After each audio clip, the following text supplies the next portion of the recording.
right, we are talking about Air Superiority, Valley of Tears, Battalion Combat System, the new air system in the series, and how you figure out air superiority. So I'm playing the small scenario on page, of course I've lost my page, page 16 of the Valley of Tears book. I can't even pronounce the name of the scenario. I believe it's Aryadav.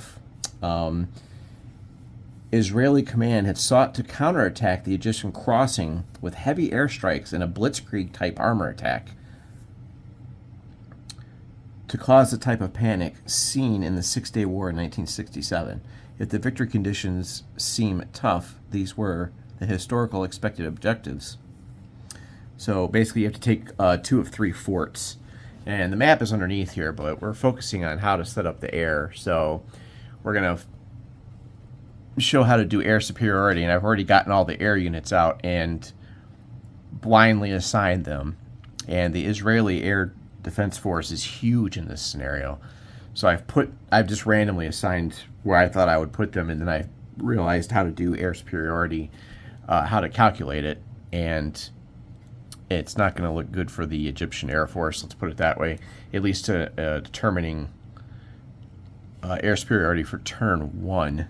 Now, the air war in this, especially the Israeli missions, can affect certain things. You can reduce the number of available air units that the Arab player has, and you can also give them a snafu DRM by doing deep strikes on their infrastructure, whereas the Arab player can't do that. The Arab player only has air superiority and combat air support, which I just realized I did something wrong. All right, hold on one second. Okay, we're back. I had actually set up the Arabs on the Israeli Golan chart. Sorry about that. You're supposed to use the Arab chart here. That's a little bit better. Okay, that gives us more room to overlap this. Here's our air superiority for the Sinai side of the map. There's 2 fronts in this game. We're only dealing with this in this scenario. We're only using map B because anything else is too much for me to deal with right now. Okay, so here's the Arab players thing, and now we've got them figured out into air superiority, casts. And these units are staying back at the home. They're staying back at home, so they're not being used. If there was the Golan side, the Arab player would set up Syria down here. We're not worried about that. And then for the air display, we need the Sinai tables here. I'll show you how this works in a second. I've only been able to figure out the air superiority part, but you have to figure out air superiority first before you can move on to other things. Now, each tasked mission can only have 3 successes as far as the deep strike goes. So I have given the Israelis, especially for reducing the amount of air units up here, I put 4 up there, hoping that, anything left over past 3, it doesn't count. But so I put an extra one up there. Okay. Air superiority, here we go. Now, before you put your planes out and you task them, you're going to have a pool of planes in your home base, and your planes are going to be either full or reduced. So if they're full, they're going to have 2 planes on one side. If it's reduced, it's going to have 1 plane. It'll tell you in the setup which one it is. It's important to note when you put these out, you either have to put out 1 full counter or a pair of reduced. So you can't just take a full counter and put that out and then just put 1 reduced counter. You have to pair them up. And that pair, it doesn't matter if it's the same type of plane, but they have to have the same mission symbol in the lower right corner. So for example, I'll just make it as simple as possible. You can have 2 different types of planes, but they each have to have a bomb in the lower right, for example, or a stripe across the top. So that's very important to note. So here I've actually lined these up where we have some reduced MiG-21s, but you'll notice that they're paired up here and here. And then here's full strength, and then full strength combat air support.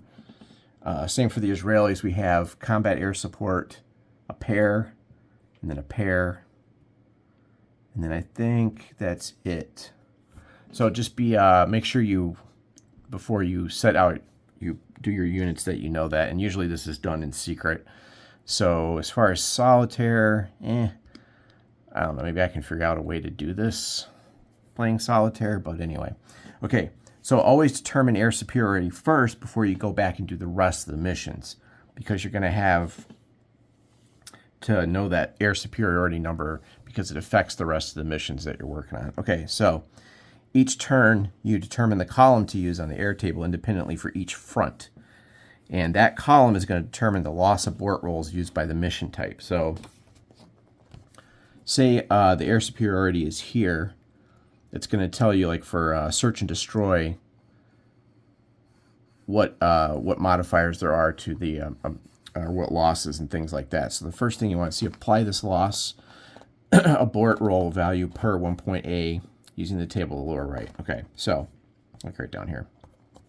But first we need to figure this out. So what you're going to do is you've got to take the differential in the units that each person has put into the air superiority boxes. You take that differential and you find the difference here, and then you'll roll 2 dice and you'll adjust it by this amount of columns.